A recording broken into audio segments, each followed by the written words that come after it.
Thanks. Good morning and welcome to our next session on Digital Learning Day here at Chesterfield County. Coming up next is one of our own, Althea Hudson. She's going to be presenting on the Google Keep Notepad and how to use it to give feedback for students. Remember, if you're watching this session, if you go to bit.ly/DLDCCPS, you can access any session resources and a back channel doc there. So if as you're watching you have any questions, you can click there and type a question, and Althea will either answer it in her session or afterwards if she runs out of time.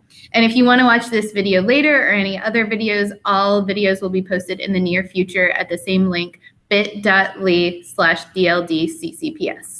All right, without further ado, here is Althea with the Google Keep Notepad. All right, take it away. Okay, thanks. Hi, everybody. Althea Hudson here. I am the Instructional Technology Integrator at both Swift Creek Middle School and Robius Middle School.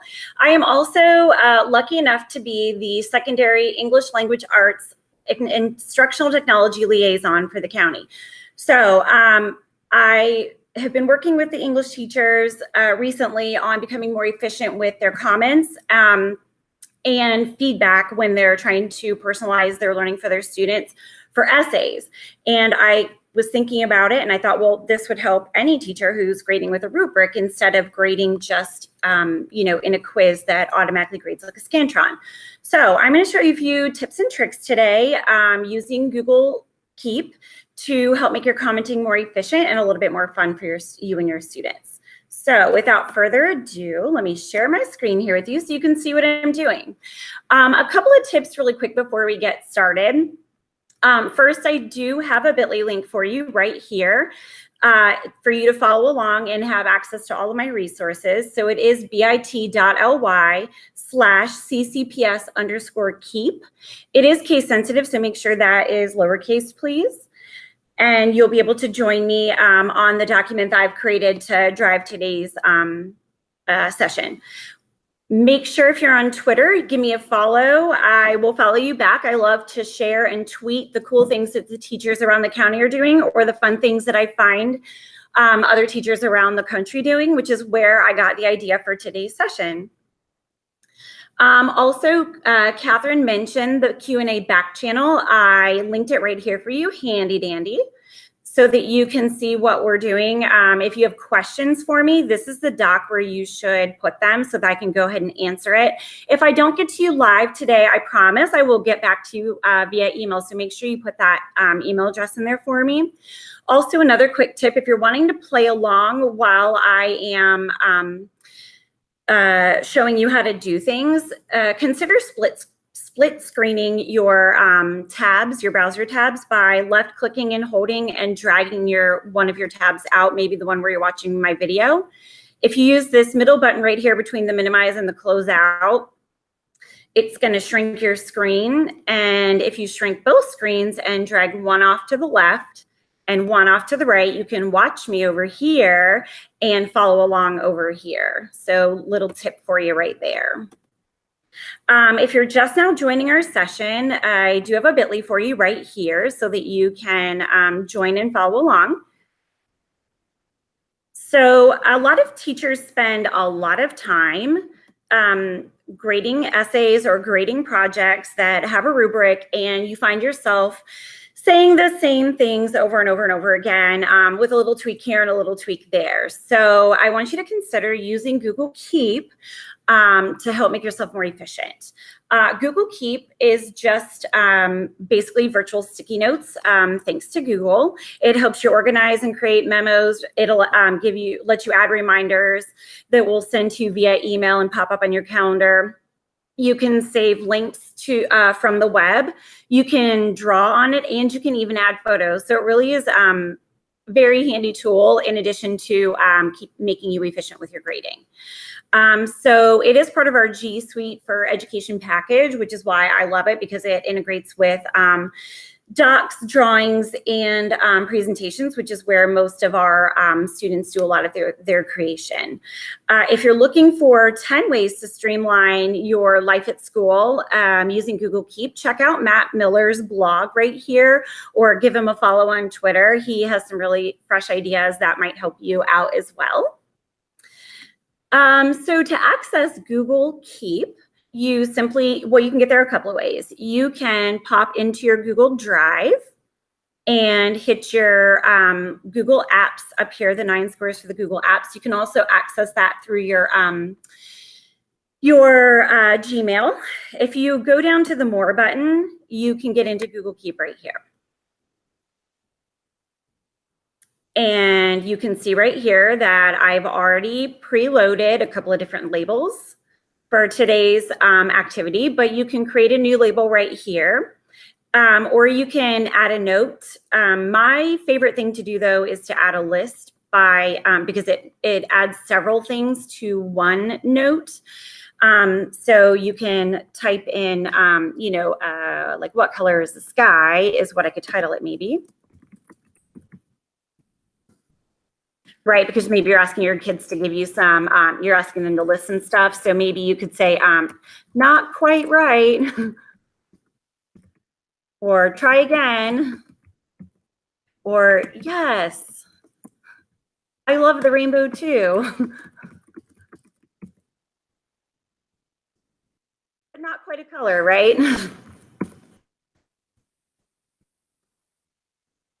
Winky face. All right, so when I'm finished, I hit my done button and it makes it a little list down here that I can easily access to copy and paste into my Google Docs, which will be great. And I'll show you how to do that in just a minute. When I was first learning this though, I did make the mistake of putting a note right here, like not a simile. And then maybe I put like simile notes right here. And when I hit done, it adds like a really large file right here in my note, which takes up a lot of room when I'm trying to access my Google Keep Notepad in my docs, my drawings, or my slideshow. So I would not recommend you do this. If you accidentally make this mistake, you can hit the 3 dots and just delete your note. The other nice thing that I like about these is that you can color code them. So whatever colors you put in here will also show up in your docs when it's time for you to grade. So if you're trying to organize based off of, certain like student praise or organization, written expression, usage of mechanics, figurative language, you can kind of color code stuff for your students. You can also put in hyperlinks to resources for your kids to double check like notes or their work. Maybe you want them to do an activity as a reinforcement because they're really struggling with a concept. You can put in links. I put in a bit.ly because it's shorter, but you can also, you can just put in the whole URL if you want. All right, so another quick tip for you is that you can get a Google Keep extension right here. I've linked it to the web store for you. The nice thing about the Google Keep extension is that it puts it up here on your extensions bar. And when you're in a website that you want to maybe want to put into your documents, you just hit the extension, the Google Keep extension, and it'll save it directly into your Keep for you to come back later. So when you're in a Google Doc, drawing, or slideshow, how do you access that menu and for ease of commenting? Well, my friends, it's actually easier than you think. All you have to do is come up here to the Tools tab and go down to Keep Notepad. And it has put in all of this stuff right here, handy dandy, even color coded for you to access and give your students comments. So I found myself routinely when I was in the classroom grading essays, with your rubric, you're looking for certain things. So maybe I've given them certain figurative language pieces that they need to incorporate into their essay right here that I could say, oh, nope, that's not a metaphor. You need to go back and check your notes and rewrite it. So if I am going to do that, I could highlight my word, hit my little comments button, add comments. And if I come over here to my little list, I can highlight it. I can hit Control-C on my keyboard, or of course, right-click and copy, and come up here, place my mouse, and right-click and paste, or Control-V, and then I can comment. And now my student has a personalized comment, specific feedback for them. Of course, I can come in and edit it if I want to say a little bit more, or I can edit it a little bit more before I save it. The student can also go in and reply. Maybe they don't understand, or they're like, I don't have my notes, I lost them or deleted them. Then you can send them back out to them again if that's needed. I did find myself routinely, obviously I'm sure you do too, having to give very similar specific feedback to students over and over again. And when you're doing this on paper, you write the same thing over and over and over again, and you get a hand cramp. If you're doing it on Google Docs, you type the same thing over and over and over again and get carpal tunnel, right? So this really makes you a little bit more efficient in the grading when you're trying to give your students that feedback. So I really do like it when it comes to that.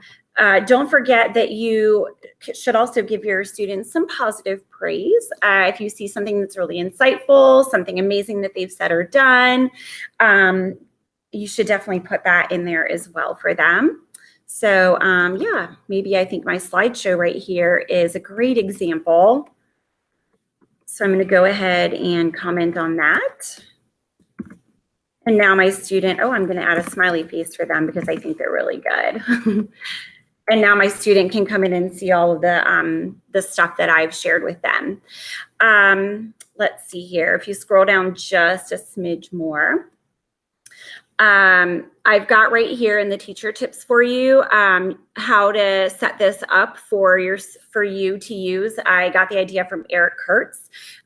Here's a link directly to his blog. And if you are on Twitter, give him a follow. He has some really amazing, insightful ideas that are going to make you a lot faster and more efficient when you're working with your students in grading and just in general.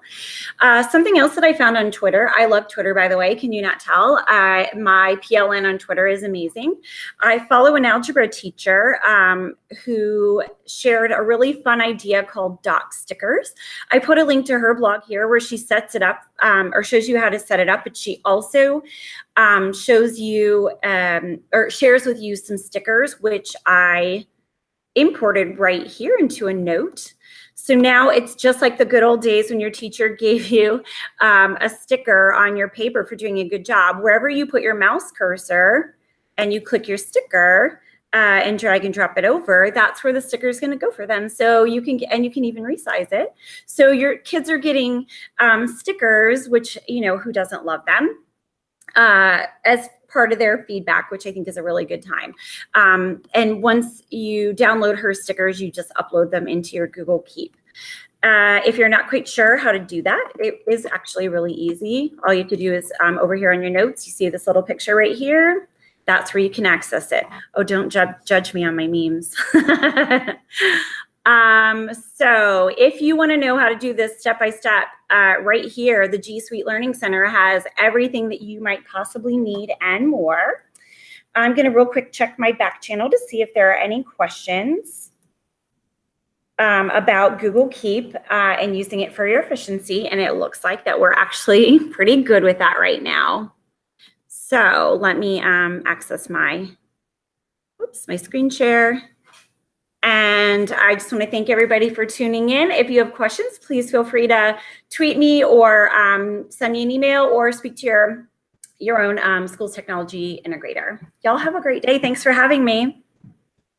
Thank you, Althea, for letting us know we can keep our sanity with Google Keep. I love your pun. You're so punny, Chris.